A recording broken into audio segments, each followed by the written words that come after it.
सभी का रसायन विज्ञान की ऑनलाइन कक्षा में स्वागत है। देखिए, आज हम जो नया चैप्टर स्टार्ट करते हैं वो केमिकल काइनेटिक रासायनिक बल गतिकी है। केमिकल काइनेटिक रासायनिक बल गतिकी है। देखिए, रासायनिक बल गतिकी क्या होता है। सबसे पहला हमें ये पता होना चाहिए कि रासायनिक बल गतिकी क्या होता है। तो रसायन विज्ञान की वह शाखा जिसमें रासायनिक अभिक्रिया का वेग और अभिक्रिया की जो क्रिया विधि है उसको प्रभावित करने वाले कारकों का अध्ययन किया जाता है, रासायनिक बल गतिकी कहलाता है। अभिक्रिया का वेग, वेग क्या है हमें पता है। देखिए, हम सीधा सा जब हम वेग की बात करते हैं तो क्या होता है, वेग चाल बराबर दूरी बटे समय। चाल को ही हम क्या कह सकते हैं, वेग कह सकते हैं, दूरी बटे समय।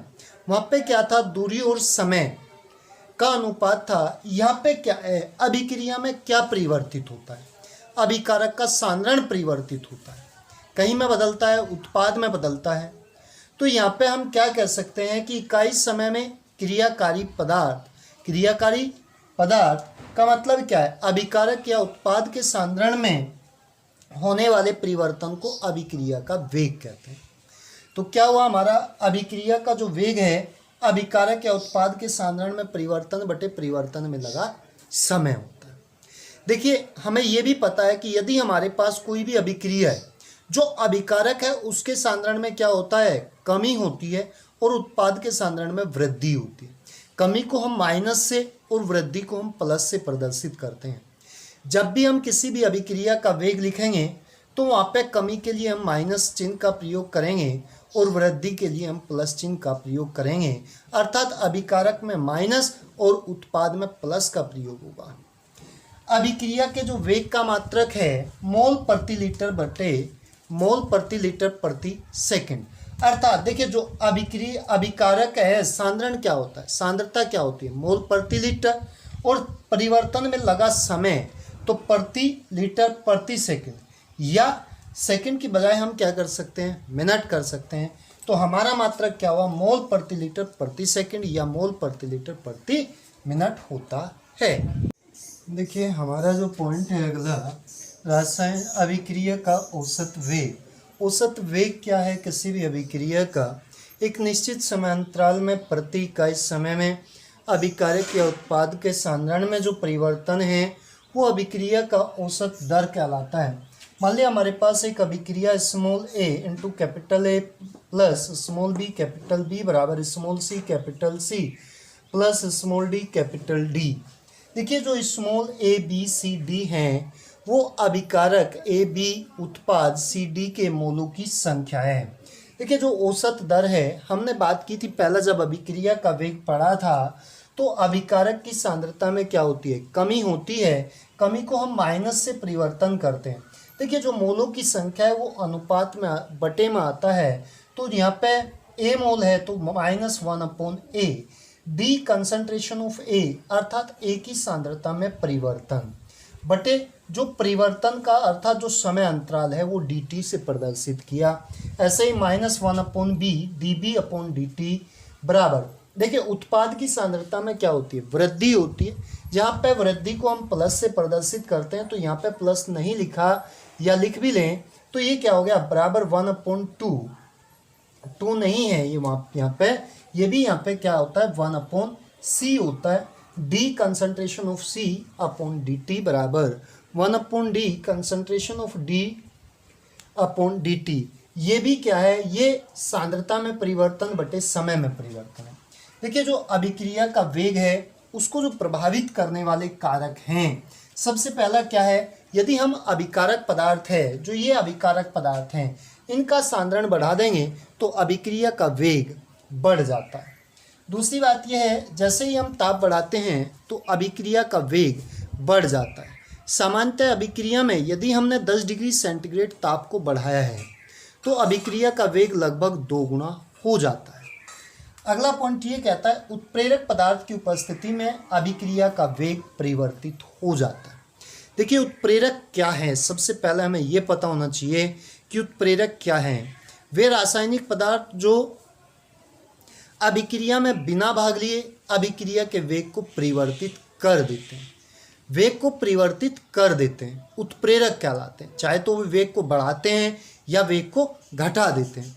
तो यहाँ पे हमने क्या कहा, उत्प्रेरक पदार्थ की उपस्थिति में जब उत्प्रेरक अभिक्रिया के वेग को परिवर्तित करता है तो उत्प्रेरक पदार्थ की उपस्थिति में हमारा जो अभिक्रिया है उसका वेग क्या होगा, परिवर्तित होगा। अगला पॉइंट ये है, यदि अभिकारक ठोस है, यदि अभिकारक ठोस है तो हम उसकी सतह का क्षेत्रफल बढ़ा दें तो हमारे पास जो अभिक्रिया है उसका वेग बढ़ जाता है। देखिए हमारा पॉइंट है द्रव्यानुपातिक क्रिया नियम। देखिए इस नियम का प्रतिपादन बुलबर्ग तथा बागे ने किया था। इन्होंने क्या कहा कि इस नियम के अनुसार स्थिर ताप पर किसी भी अभिक्रिया की दर अभिकारक के सक्रिय द्रव्यमान के समानुपाती होती है। मान लिया हमारे पास एक सामान्य अभिक्रिया A + B equilibrium C + D है, तो द्रव्यानुपातिक क्रिया नियम के अनुसार अगर अभिक्रिया का वेग प्रोपोर्शनल किसके होगा, सक्रिय द्रव्यमान A × सक्रिय द्रव्यमान B के। मान लिया जो अग्र अभिक्रिया है तो यहाँ पे हमने क्या ले लिया, K1। K1 क्या है, एक वेग स्थिरांक है। इसी प्रकार हम कहीं के लिए लिखते हैं, पश्च अभिक्रिया के लिए लिखते हैं तो किसके लिए हो जाएगा, C प्रोपोर्शनल × D का सक्रिय द्रव्यमान बराबर K2, जहाँ K2 क्या है, वेग स्थिरांक है। तो K1 और K2 हमारे क्या हुए, वेग स्थिरांक। हमारा पॉइंट है वेग स्थिरांक क्या होता है, किसी भी अभिक्रिया का वेग स्थिरांक उस समय अभिक्रिया के वेग के बराबर होता है जब प्रत्येक अभिकारक का जो सांद्रण है वो इकाई हो और किसी निश्चित ताप पर जो अभिक्रिया है उसके वेग स्थिरांक का मान कैसा होगा, निश्चित होता है। हमें क्या देखना है, वेग स्थिरांक का मात्रक देखना है। मान लिया हमारे पास जो सामान्य अभिक्रिया है स्मॉल a प्लस का b small capital B is equal to उत्पाद प्रोडक्ट है, तो अभिक्रिया का वेग बराबर K A के सक्रिय द्रव्यमान की पावर A × B के सक्रिय द्रव्यमान की पावर B। देखिए ये दोनों क्या है, हमारे पास अभिकारक है, इनका सांद्रण है। अगर हमारे पास अभिकारक कैसा होगा, समान होगा तो आपस में क्या हो जाता है, घात जुड़ जाती है। तो हमने इसको मान लिया क्या है, समान है, तो आपस में A + B बराबर कहीं के मान लिया, N के मान लिया, तब अभिक्रिया का वेग बराबर कहीं के होगा K × अभिकारकों का सांद्रण की पावर N होगा। K बराबर, तो अभिक्रिया का वेग बटे अभिकारकों के सांद्रण की पावर N है। K का मात्रक ज्ञात करना है, तो अभिक्रिया का वेग का मात्रक क्या होता है, मोल प्रति लीटर प्रति सेकंड, या हम क्या कह सकते हैं, mole litre inverse second inverse बटे मोल लीटर इनवर्स की पावर N। अभिकारक का सांद्रण से मतलब क्या है, सांद्रता मोल प्रति लीटर होती है, ये ऊपर जाके क्या हो जाता है, घट जाता है, मोल प्रति लीटर की पावर 1 - के N, और प्रति सेकंड को क्या लिख सकते हैं, सेकंड इनवर्स लिख सकते हैं। देखिए हमारा पॉइंट है वेग स्थिरांक के लक्षण। देखिए जब हमारे पास वेग स्थिरांक K का मान अधिक होगा तो अभिक्रिया का वेग भी अधिक होगा। निश्चित ताप पर जो हमारा वेग स्थिरांक का मान है उसका मान निश्चित होता है। ताप बढ़ाने पर अभिक्रिया के वेग का मान बढ़ता है। जो वेग स्थिरांक का मात्रक है वो कहीं पर निर्भर करता है, अभिक्रिया की कोटि पर निर्भर करता है। जो यदि हमारे पास अभिक्रिया की कोटि n है तब वेग स्थिरांक का मात्रक मोल प्रति लीटर की पावर 1 - n प्रति सेकंड होता है। अगला पॉइंट है अभिक्रिया की कोटि। देखिए अभिक्रिया के वेग निर्धारण को करने वाले अभिकारकों के सांद्रण को, हम वेग जो भी हमारा अभिक्रिया है उसमें जो अभिकारक हैं जो उसके वेग को निर्धारित करते हैं उनके सांद्रण को हम अभिक्रिया की कोटि कहते हैं।